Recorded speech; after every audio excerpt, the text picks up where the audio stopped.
We are competing in, we are repeating in, we are believing in. It's time for us to shift our mind from best in the world to best for the world. Make decisions intentional, to take decisions intentional, making decisions intentional.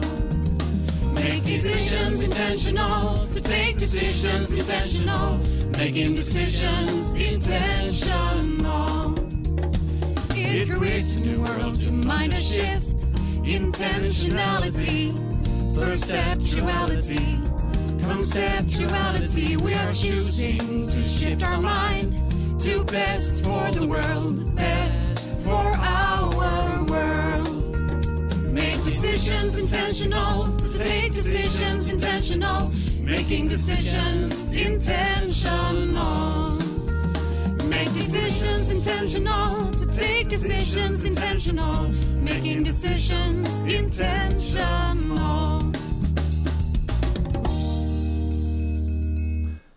Welcome to Radio Intentional Decisions and this fantastically interesting and hopefully also playful episode of Radio Intentional Decisions and the series called Global Consciousness. My name is Stellan Nordahl and I will be your host today. And in this programs we explore how intentional decisions can make us whole and how it affects different aspects of life. And for this specific program, we have the title Intentional Decisions in Play. And together with me to be able to explore this, I have Nick D. Dahlström. Welcome, Nick. Thank you very much. It says Nick D. and International Play Association. Maybe we should start with Nick and then take the next line in the presentation. So Nick and Play. Why and how and what? Well, I suppose, as most of us, play has had a great impact in early life. With me, it had kind of stayed on. So I've been working with play in many kinds during my life. Mm-hmm. So I work very much with play and creative process in creative arts and also personal development, which means my background is really in performance art, but I'm working with all kinds of art form where play and creativity kind of goes side by side, hand in hand. But also then on working with, in particular, children and young for personal development, etc. Play is a key component in that. So that's a very little brief connection to the Nick side of that intro. I'm also working with something in Sweden called Lekfrämjandet. It is the Swedish organization of an international one called International Play Association, an organization working for representing or lobbying for the use of space, providing space in society for children's play, and also the software of that, both the hardware of having space to play, and then see how can we encourage and make sure that there is time for free play for children and young all around the world. Okay, so when you talk about children, do you believe play is only for children, or is that what the organization believes, or is it just by coincidence? I believe that play is there for any age. I definitely use that and lobby for that. But I presume a little bit that the organization, even though representing play on a general arena, its focus is on children and young. And the reason to why I ask this is because I believe when we talk about play as an adult, we almost look down on it as something that is not for real. True. I suppose it's both yes and no, depending on what we coin with the use of play. Yeah, definitely. But more or less, the grown-up world's view on what younger people do. No, absolutely. Let's only play. Come on, grow up. Yeah. This is for real. So, absolutely. And I don't know if we are. I mean, there is a historical connection in that as well, which kind of is there with us still to certain points. Though I feel that, and I'm now speaking maybe from a Swedish perspective or Western perspective here, that I know that even in the grown-up world, that play in business sometimes actually is given space as a positive one, and see how can we develop by using play within an organization. Yeah, it opens up for innovation, and it opens up for new thoughts and maybe business development. I don't know.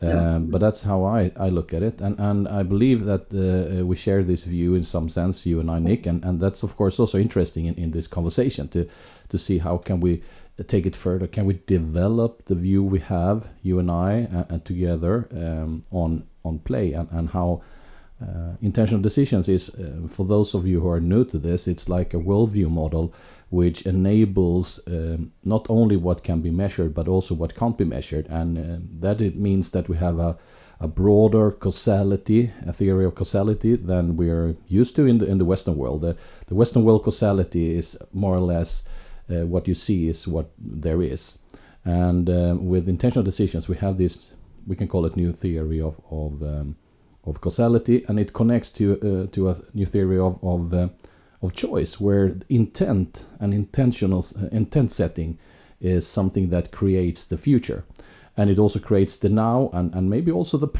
past.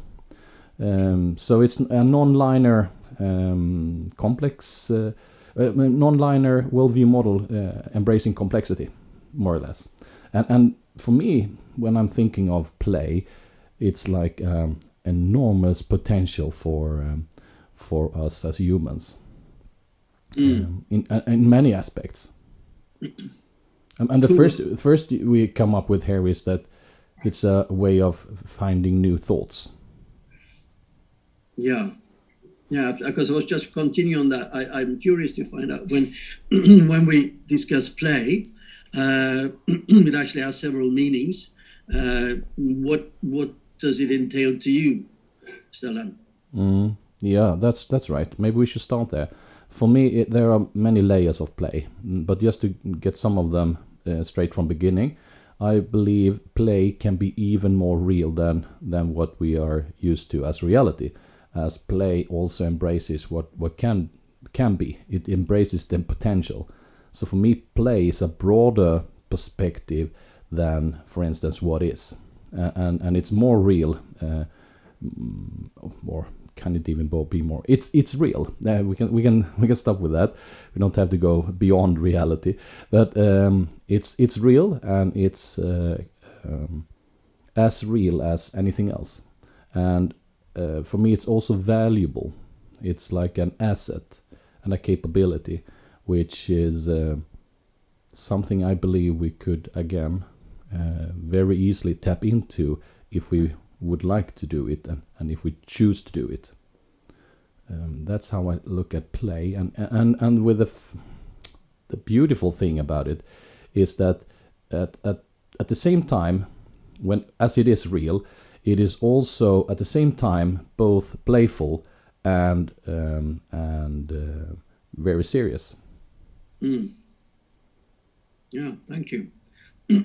Yeah, I'm thinking when you're in play, you're definitely present.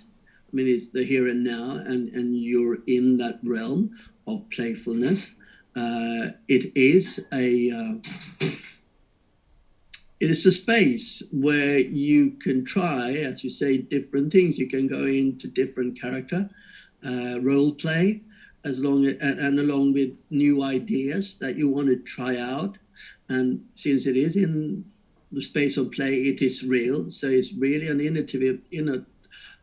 innovative space where you both can try changes of yourself and ideas around you. I also checking in a little bit about future possibilities. Hey, what if I was like this, or and what if this could, and what then happens? Yeah. And it is a positive space in doing that with a playfulness. I like the word playfulness. One would say that this is a venue. Often when you play, it is joined with some excitement and joy and maybe humor, laughter potentially there, because it is play and fun are often put together, which create a positive emotional platform upon which you can walk into new ideas, test with an intent. Sometimes you don't have an intent, and sometimes you can actually have an intent in the playful. But don't having an intent can also be an intent. Absolutely. Absolutely. And that means that, again, in the realm of play, both the what is reality is manifested, of course, or it's like present, or it's there, or it can be, but it also embraces what is often known as fantasy. And when I look at the society that we have created, we lack the acknowledgement of fantasy in many layers. For instance, just one little example of this is that on the university we have like cognitive science and behavioral science, but we don't have fantasy science. And as I say it, I'm giggling a little bit because that's a subject I would like to explore. Yeah, and the interesting here, when you look at the definition of imagination, or either when you talk about fantasy, is that like imagination, or is it the realm of fantasy as per role play and fantasy? No. Fantasy for me is the force or capability of creating stuff, but also, I mean, the ability to vision something that you haven't yet experienced. That could be one thing, but also the ability to put yourself in someone else's shoes. It's almost like empathy. Both of them are very interesting because the fantasy can take me from one place to another in the blink of an eye. So I can go from this studio to London to the planet called, no, it's not longer a planet, but the stone called Pluto. Okay. It was a planet when I was young, and now it's something else. But nevertheless, it's still out there. It's still out there, hopefully, and you can travel between those worlds, and you can travel back in time or forward in time, and we actually are time travelers in our dreams. Yeah, when you mentioned here the cognitive science, and when we talk about fantasy / imagination, that is per definition seen as a cognitive process, mainly sort of being inside our heads and journeys that we can just embrace and launch ourselves upon. I'm saying that versus I just want to make a comparison here when we bring that on, also saying that for me, I would like also to bring creativity into it. Creativity, imagination and play. The definition of creativity a little bit versus fantasy, imagination, which I absolutely think should be there within the university as well, to be mentioned as a key component. But when you look at the creativity, it has kind of it have three legs to stand upon.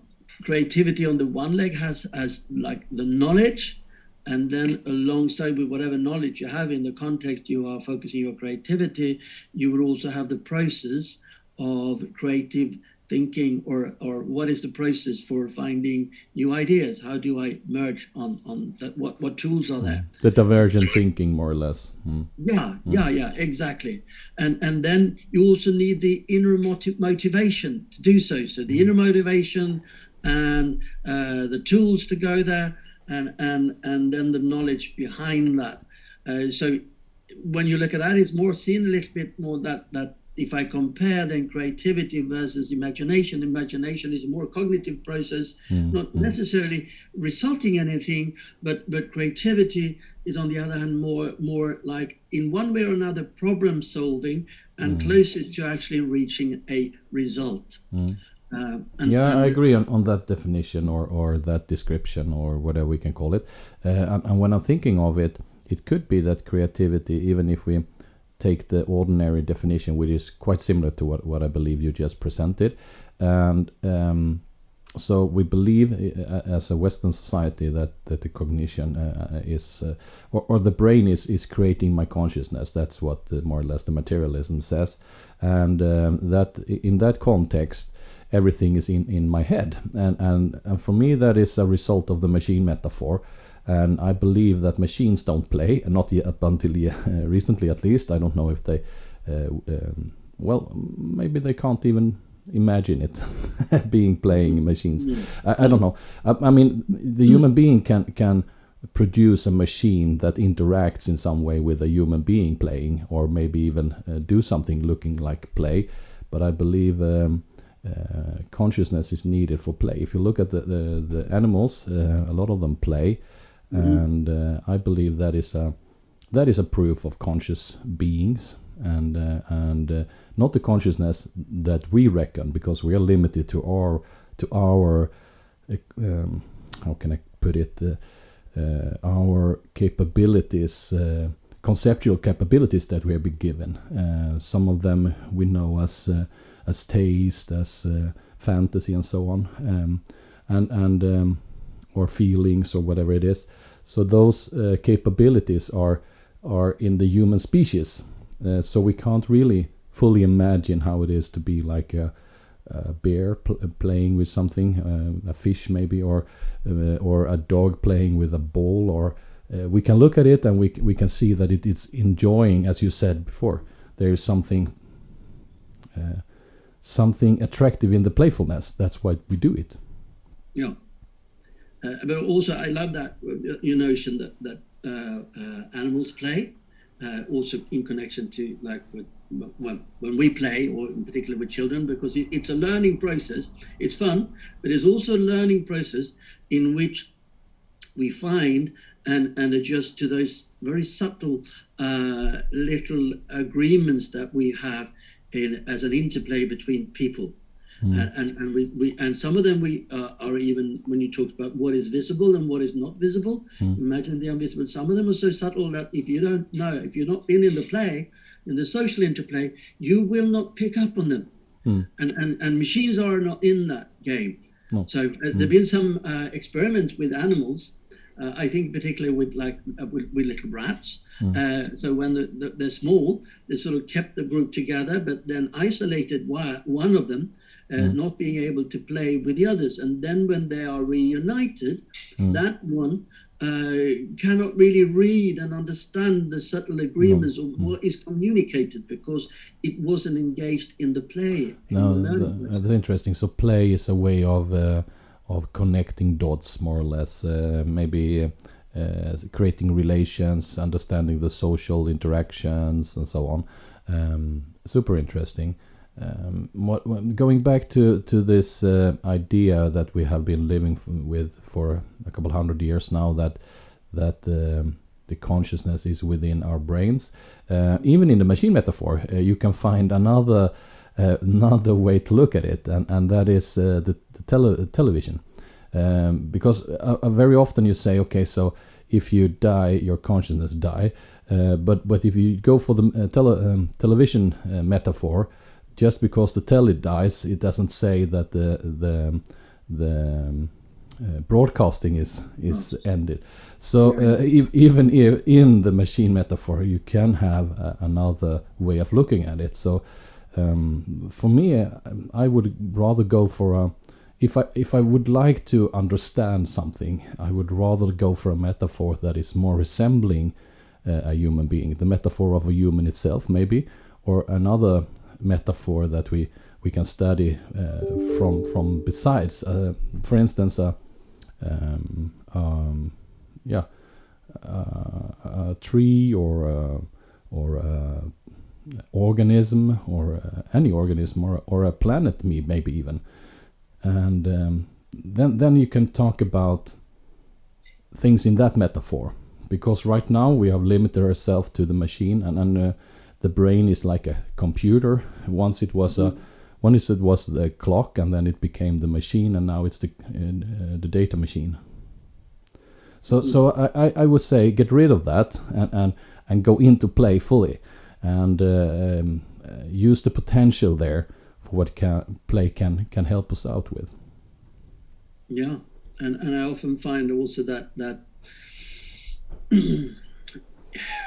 if you as a human being have a passion for something in which you develop and you become very good at it, play is always a key component in that. If I can engage in play, then that is something I want to do, and I learn so much from the experience, both within myself. Of course, I can learn by playing certain things with myself, but of course even more so in social interactions with others. So the collective process of us there together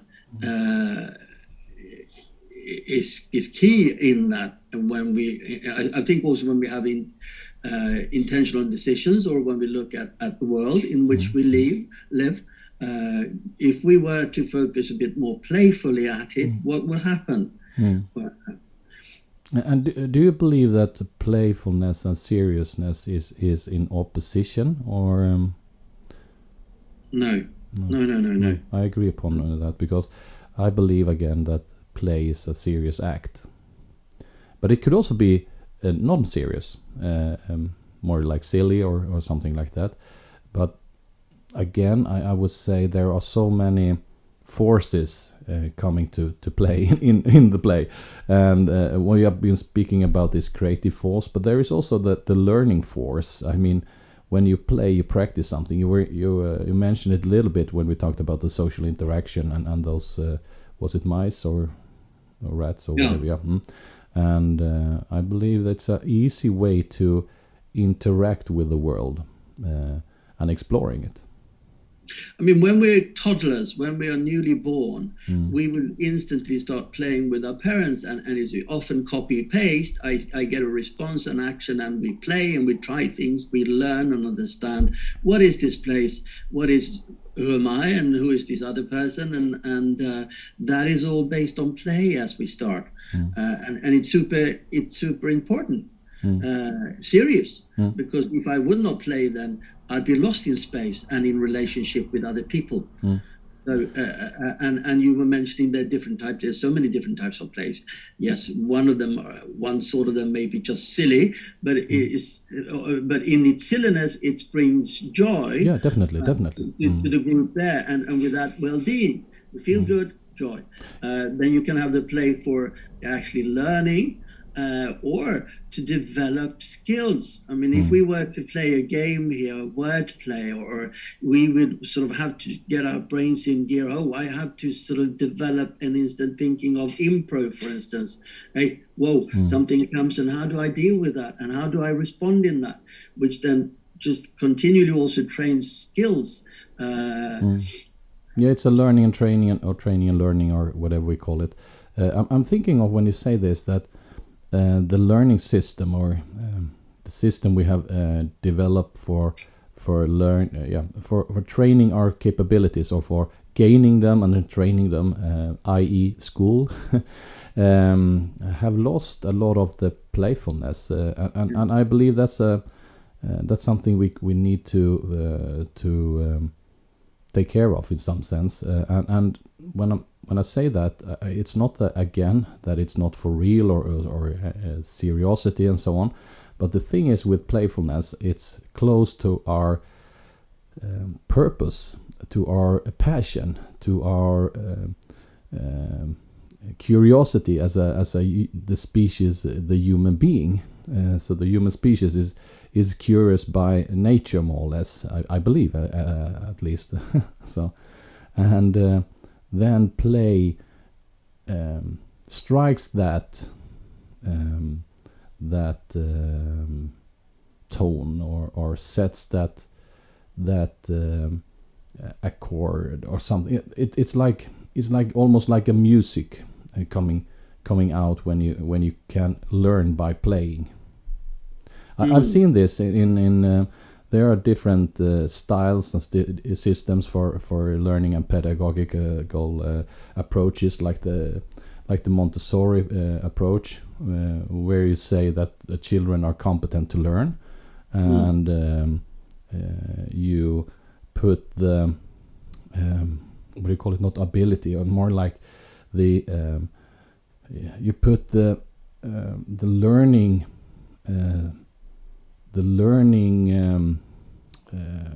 force. Maybe I'm looking for a word I can't find here. In the hands of the child, and you are competent to use it.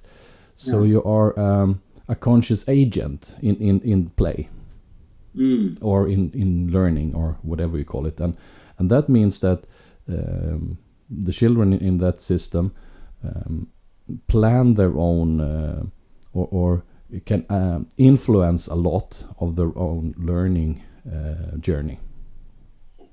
Yeah, I mean, I think partly what you're looking at is or trying to find there is the learning of how to learn.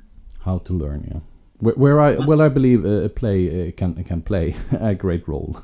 It can play a part in that, absolutely. But no, I agree. I think that in education we have lost a lot of playing element. I don't know how much they've been there. Practically, I think it's been there a lot, but in education it's been a little bit serious, partly because the system is built to have some progression, and how do you make that progression, or rather selection, I should say. How do you graduate, and how do you then sort of prove that you can move on? And if you're in a competitive situation versus others, how are you selected? So we put marks. In order to put marks, we have to find more serious, not playful ways of assessing that, so that we can clearly say, hey, you were forwarded to university because you had these grades, and the reason you had them is this. And then playfulness doesn't really fit into that. and this, I want to compare this, and I don't know if I walk astray here now, but when we have today's sports, for instance, sports and competition is in a way a play.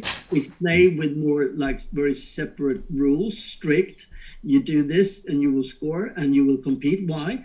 Well, we used to have play. We still have. Some of the plays are there to test our physical abilities. And to learn to understand what are the limits of what we can do on our own and along with others. But when we walk into the competitive sphere, like in sport, it also means we have winners and losers. Yeah, and that's not necessary for play. I believe it's like a way of training people for something, maybe a more friendly version of a war or something. I don't know. But if we're going into what you just said here, is that a lot of the games we play are finite games. They have, like you said, a winner and a loser, and the game ends when someone is winning, and winners or losers are like they are function of each other. So you have to have a loser to be able to have a winner. And that is, for me, it's because not because, but one of the results of having a success description as winning. Success is to win. Then you get this problem by winners and losers. I wouldn't say it's not necessary to have it, but it couldn't be the main rule any longer. We have had it for the main rule for too long time, and it also kills creativity. Yeah, I mean, I think you have, for me, there is a distinction there, what we talked about, and also the theme for like this weekend, to be what's best for the world or best in the world. The sporty side or the educational side in its competitiveness has been looking more to be best in the world. We want to just sort of keep going, getting better and compete. We need a winner and a loser. But in play, for me, in positive play, in its good and its basic form, it is a game in which everyone wins. Yeah, an infinite game plan also. You can decide upon that we play until we don't want to any longer. Yeah. So the play ends when we decide it ends, or we just let it end, or something like that. This is super interesting. This is an area of interest of mine also, because it's very related to decisions. It's called theory of game theory. I think the subject is called, more or less.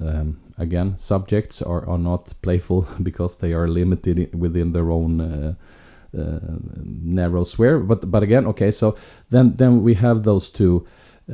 What that we have spoken about, the limited game plan, where we have a set of rules that is decided upon. We also very often have identified players. Players can't come and go. You never have 17 players in a football team, because you always have 11 or whatever it is. And the game, and the purpose of the game is to win. That's a finite game plan and a finite game. And imagine if you had the global soccer final. Really, a global soccer final. There would be a new rule that at any point you could swap players between the two teams. Fantastic rule, very interesting. And who is then winning and who is losing? Yes. Yeah. So and the other main idea is an infinite game. An infinite game plan is like the world as we know it. It doesn't have any specific borders unless we acknowledge them, because rules can be created over time and they can change. That's a little bit like life, and players come and go. And the purpose with that play is to play as long as possible. That's the two main game plans. So the one is, again, the finite game plan, and the other one is the infinite game. So the thing is right now that when I look outside and look at the world as we have created it, we have an infinite game plan, but we have players believing they're playing a finite game.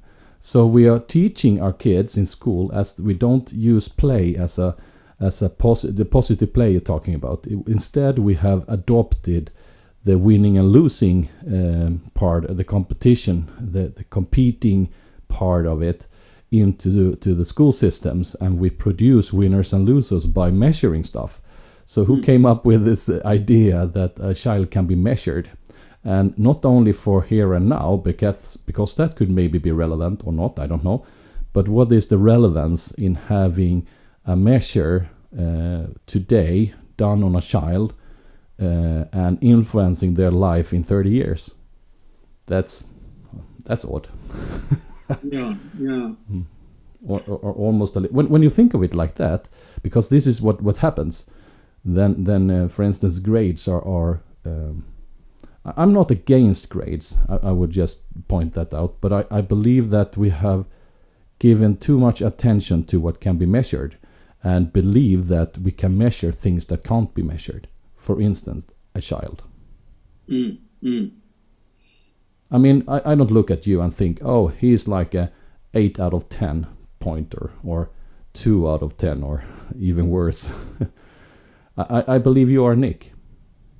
Yeah. Of course, that makes me, when I'm new to Nick, when I get to know you, of course there is like a work to be done to get to know you. But I would say I wouldn't get to know you if I look at your grades. But if I ask a question like, what do you dream for? What are you dreaming for? And if I would like to have some kind of a history of Nick, I could ask you, what have you done that makes you proud? Or something like that. I don't know. We should really dig into a new system if we would like to measure, because when I look at the person for the first time, of course I measured that person at some, if we use measure as a way to get to learn someone. But I don't use grades. I never ask a person that I want to know, what are your grades from school. But that's what we do when we hire people, or when we transform from one school system to a next grade or so.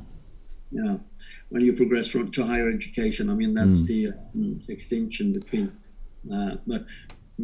It's very, very interesting when you think of it. It's like almost who was the guy or a woman who came up with such a idea? Were they like drunk? No, I don't know, but yeah, I shouldn't say like that. It's more like we have developed a system, and we can't blame the system. We are the system. So I realized that if we use the term play again here, we need more playfulness in the school system. That's my point of view. Yeah, and I'm wondering where we are going currently with the digital development as it is versus the educational system, because there are other entities who are more playful. That opens up different ways of learnings, and the difference between learning for life and education. I mean, what do we learn that takes us onwards in life? That both respect myself, but also the other people and the world in itself. What are the skills needed, and will our educational system and the way we assess it today, will that survive? That's a really good question. I mean, if I would have been working on a university, I would be quite I don't know how to say it. What okay, so take it from this angle. We can take the mocks, for instance, those courses that what do you say? Did you say mocks, mock exams, or? Yeah, what is the abbreviation here? Those are those courses that are online, that are mass. You can take a course with one of the best teachers in the world. Okay, okay, with you. Okay, that's something else. Yeah. I don't know what the abbreviation stands for, actually. Maybe we should just Google that in a second or two. But why should I go and sit in a classroom when I can attend a course with the best teachers in the world? That's one question. The other one is, why should I even go listen to someone when I can explore myself together with other curious people in Facebook groups, Clubhouse chats, or in a podcast with Nick? It's more playful. But then we also, as always, I see this. We always need to have the human factor in this as well. Will we do that? And of course, that depends very much on our individual preferences. Where will we go, or will we sort of be a bit more relaxed about things? I've been teaching drama for me, drama in school. It's the key component, or the focus or key component there is personal development. To understand who am I and how do I interact with other people, and how can I learn? What is it about being a human being, and who am I? But how then do I assess that? How do I grade? Well, you don't really seem to know yourself, do you? Or you didn't sort of. That's like punching somebody in the face. Hey, you got a low score here on personal development. You haven't really developed. So I've been really working counter that. Say, okay, this should be compulsory. As I mean, that's what school is about. To understand about me, myself, and others, and the world in which we live, and develop what are my key potentials, and how can I develop them to be of service within the system where I live, locally, regionally, and even globally. And how do we encourage that so everybody feel they have a place and invite each other to play. I had a fantastic experience a couple of years ago. It was during the Eastern here in Sweden, when we don't have at least in the southern part of Sweden, we have like a an arts festival every Easter, you can say. Like artists open up their houses and homes, and people can go around and look at those art that they create and so on. It's a very nice way of honoring the art society, and this was a year when we were some people that wanted to connect dots and have a theme. So we had a theme for, I think it was like 50 exhibitors, and we did some workshops on the theme and so on. And the theme was a smorgasbord of art. And you know, smorgasbord, it's made out of food. So I was hosting a food creation workshop with food waste, not waste that was like totally wasted, but it has passed the point of eating it. The date, yeah. And we found an old barn where we took everything in, and it was in the central of the little city I live in. And we invited people to create art out of food. And you know what they say, you shouldn't play with your food. But here we said, play with the food. And there people came in. Wait, just give me a second. Yes.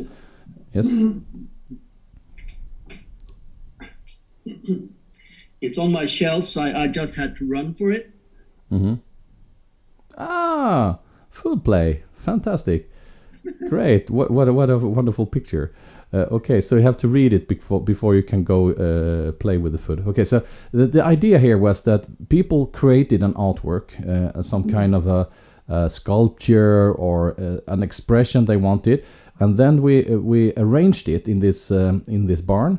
And in the end of that weekend, I think we had this workshop for 3 days, and on the 4th day we had an exhibition of all the arts, and we went there, you know, with drinking glasses and white wine, and had like an exhibition of and a story told for each of those art creations. And what I'm referring to now is a specific point during that weekend. There were three old ladies coming. I guess they were all retired and maybe in their 70s, 80s or something. And we come to talk outside this because they were out on this ordinary tour, visiting a lot of known artists, and all of a sudden they found themselves in front of me and this workshop, and I said, okay, please come in and you can play with the food. Oh, you can't play with food. Well, why not? And we stood there for a while, and at the point one of the ladies said, let's go in. And then they went in for an hour. And when they came out, they were like full of life. They were so, and this was so fun, and why haven't we done this before? We should play with food more often. So they had created, I think, 5-6 different arts, sculptures, or whatever you call it. And I don't know if any of them attended the 4th day when we opened up for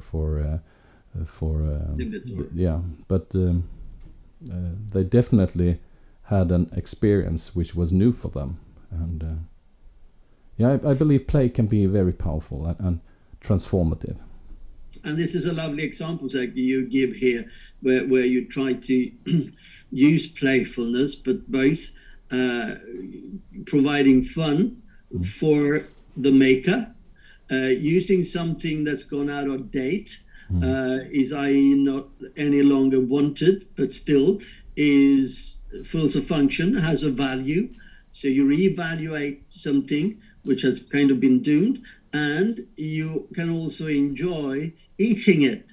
If of course if you're not exhibited for a few days, maybe you don't want to, but the idea of coming together, making something of something that was not really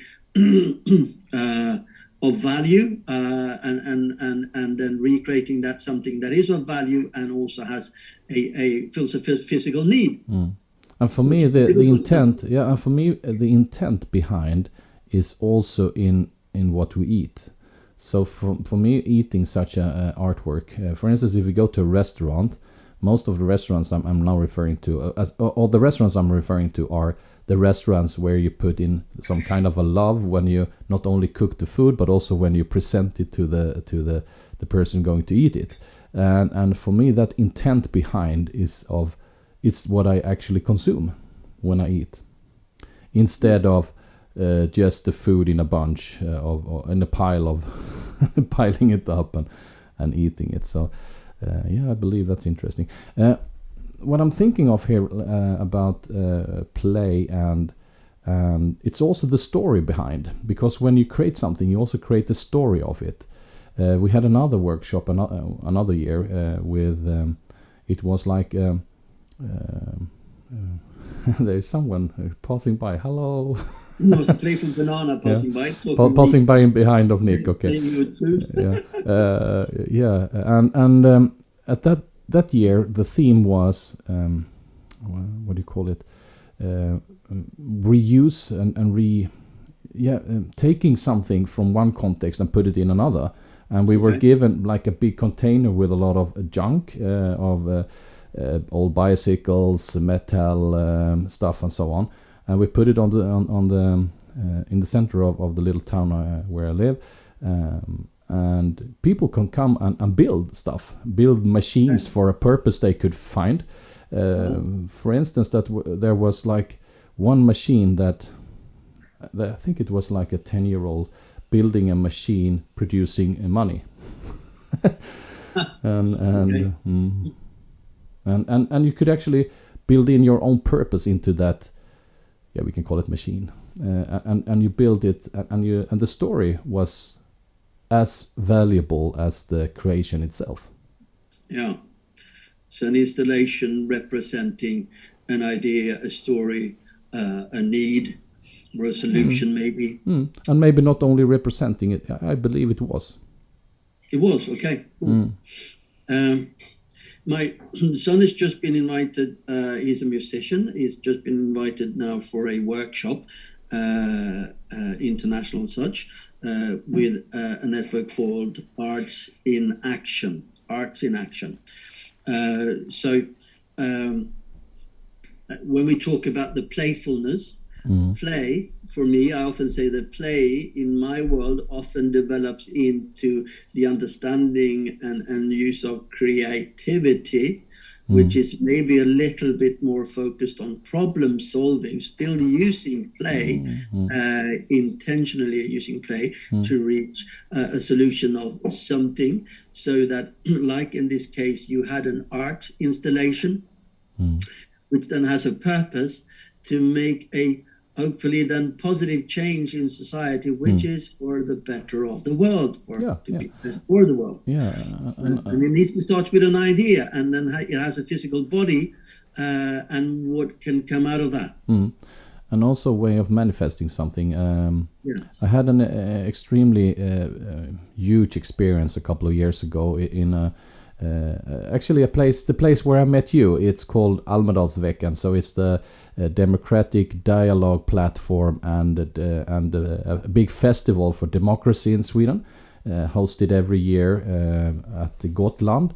And that year I'm referring to now, I was a moderator in a big seminar series, we can call it. It was an arena in Almedalen, and it was an arena for innovations and visions, and it was called Innovision. And late one afternoon, a couple of people reached out to me and said, "We're going to host a seminar tomorrow lunch. Can you moderate it for us?" Okay, so yeah, I can do that. So what do you need help with? Oh, we're going to build a completely new city from scratch. Oh, wow. Okay, so wow, yeah, that was my reaction also. Okay, so don't we do that all the time? No, we don't. Last time this was done in Sweden was in the beginning of the 20th century, so 1910 or something was the. Otherwise, you always develop something that is already existed. In this case, it was a land area not far from Gothenburg in Sweden, called Landvetter, and this city is to be built in an area where today there are no people living, and in 30 years 30,000 people will be living there. So it was like a huge and they were going to present it to the world. They have been working on it for a couple of years, and they have made plans and so on. And now was the time for the public relation to come into play.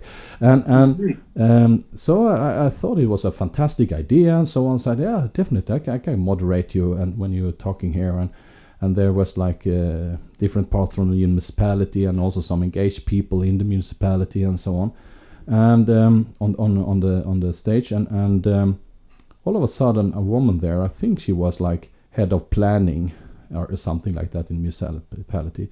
She told and now everyone is invited to co-create this new city, and tomorrow or today we open up www and something, and you can click on a link, and you're invited to be a co-creator of the city. And while I say that, we have already done this. A year ago, we invited all kids, maybe not all, I don't know, but let's say all 10-year-olds. I don't know exactly what you refer to, but we can call them all kids in our municipality, to co-create a whole new city in Minecraft. And when she said this, I was like goosebumping all over my skin. And what a wonderful thing to do. I mean, when I was young, I couldn't even think of being an entrepreneur because I didn't know it existed. But here, the kids in the 9th or 10 years old, they were invited to co-create or create a whole new city from scratch. What is then possible? Yeah. Everything below is possible. Yeah, well, I think that beautiful example here. If I just want to play a little bit with the word play, but actually giving it more of a physical context. You said you were in a place called Almedalen or Gotland, and my first thought there, and it was just, wait, maybe we should respell for the better of the world the word place with PLAYCE. I don't know. It's I love it. I love it. Place, in English, play is. So this is like one idea, and I also believe I had another project. Me working within the arts, and in particular performing arts, we have playhouses. In playhouses where you perform life. Pieces of life, stories of life. But I also always felt that we used to have castles in the center of our cities or villages or places where we could retract, and of course it would be the steering group of the society, but some also a place where if you were attacked, you could just run into behind these walls and be protected. But I felt like nowadays, I believe that in Sweden we have something called a kulturskola, a cultural school in which you develop your artistic skills. There's a lot of playfulness in that as well. That in each city there should be a playhouse. In the heart of the city there should be a playhouse in which, like in this example, you come together to play around the theme. And how do we develop our common space or place, PLAYCE, for a better world together. Wonderful, and wonderful. So playhouse, play in a place. And when you told me about this connection of play and Almedalsveckan, I realized that last year it was broadcasted totally digitally. It was called Almedalsveckan Play. There you go. So yeah. So they already coined it, so it's perfect. We can just redevelop it a little bit. And that's fantastic. Well, I'm thinking here of maybe we should wrap this session up a little bit and maybe introduce some. I mean, we haven't played yet, or maybe the whole session is a game where no one can win, and we it's an infinite game, and we continue up until we're exhausted, or some of us says I have to go to the bathroom, or we are just full of joy and we want to go out in the sun and so on. But can we introduce some kind of a meaningful play for people to do? Well, maybe immediately after this session, or maybe at the point in life where you need some kind of a new perspective or maybe even a new perception. Oh, I lost you there. Your voice went. Okay, sorry. Okay, it says your internet connection is unstable. That's not good when you're streaming something. Go back. So now it's back here again. Okay, so Please sorry. repeat that. Yeah, the idea is that can we come up with a game or a play for people to play, maybe directly after this session or at any point in life to give new perspectives and a new maybe also a new perception. Do we have such an example of a play? Well, I don't know. I'm just thinking that this idea of redefining plays, what are the play spaces in my life? If I were to sort of try to find or actually reimagining a new play space in my life together with others, where we could dream up some ideas that would be with the intention of having a playful ideas for a better common space. But within the realms of play, what would that be in my world? And could I then sort of meet up, sort of decide and say, hey, I want to play this with somebody else because it's much more fun to be with you here, Stellan, and sort of say, discuss, okay, where, we talk about Almedal and maybe we should redefine that as our new play space next day. It's coined there, but I'm in an interaction now with somebody else. And where could this be in my everyday life? And sometimes it's already there, but I haven't really given it value or recognized it as such. Yeah. I can give an example of a fantastic play. It's like a tricky one. Tuva, my daughter, she taught me this I think a year ago when she was like 8. You know the famous rock, what is call it? Rock paper scissors. You know, you do like this, join. You know that. Oh, you mean that hand stack? Yeah. Sack one? Yeah. And you get like the rock, the paper, the scissor, or something like that. Okay. So she tricked me, and I love those games where there is like something new introduced, and she was like a magic wand. and that overrides all the rest, and you can't use it every single time, but every now and then you can just throw in a magic wand. I love that. I like magic wands. Yeah. I have another play or a game. It's actually an infinite game, but it looks like football.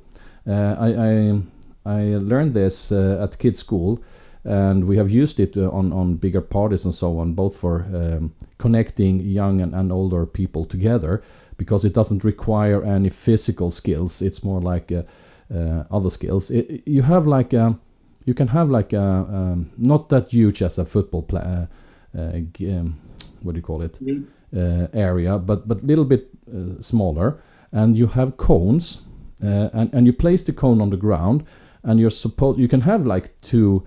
You can actually stand wherever you like in this area, and you're protecting your cone, and you have like plenty of footballs, and you can kick the balls to the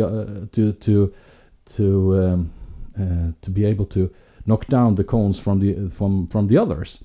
And when that happens to your cone, you have to leave the game plan, and someone else comes in, but you're standing in the line for the next round. So it doesn't have any specific winner or loser, and it never ends up until someone gets exhausted totally, or just leave it. And people can come and go. So you have players coming and going, and you have like an infinite game plan. Yeah. It's a fantastic game. You can play it for an hour, and everyone is enjoying it, because it's a little bit physical, but it's not that much, because you have to stand still and protect your cone, and then you have to run a little bit to kick the ball to get someone else's cones to follow, and then you have to get back to your own, and so on. So there could be a little bit physical moments or movements, but you don't need to be physical. And and that opens up for all ages. So you can play this as soon as you got like legs to stand on and being able to walk, and you can do it as long as you can stand on your legs. That's a very good example. I like that idea. I think we should come back on this subject, Stellan, on collecting a few of these golden nuggets. It's kind of within the realms of everyone wins games. There was this guy Terry Orlick doing this earlier on, but yeah, and I think that this is an example. I'm just intrigued to see what other games within business schools or personal life could look similar to that idea. Yeah, where you want to definitely be on the playing field for fun, and then suddenly you're kind of temporarily kicked out, but it gives you a break, and you're in the waiting line to step in again. But it's still fun and entertaining. Yeah, I used to definitely. be in the field and probably watching as well, because you see everything's going okay, and there's most likely humor in that as well. Yeah, definitely. And there are also games you can play together with your friends a Friday night or something, where you know story creating games, card games with questions and stuff like that, which doesn't have any specific answer. So there is not one right answer to the specific question. It's like a question opening up for stories, and storytelling is what we have done for centuries, ages, millennia. I don't know. It's a building narrative and stuff like that is very human and very attractive to people. Gathering around the campfire instead of lighting up the TV, lighting up a candle, and just have a round of storytelling maybe or something. Thank you. Let's get back on that one. Definitely. So shall we wrap up this episode, and we don't have to conclude anything. You never do that when you play, I guess. It's an infinite play on that one, so we don't have to sort of, it's not a wrap, it's just a little milestone. We take a pause, we join the waiting line to re-enter the field. The cones are still out there, and the balls. And I think that's a beautiful image. So, and I'm next in line now, so I'm cool. soon I'm on the playground. Okay, so take care, Nick. Thank you very much for having this dialogue today, and thank you for everyone who's listening and tapping into this episode of Radio Intentional Decisions and Global Consciousness. So hope to see you soon again, everyone, and take care, Nick, and also you out there. Take care. Bye. Bye-bye.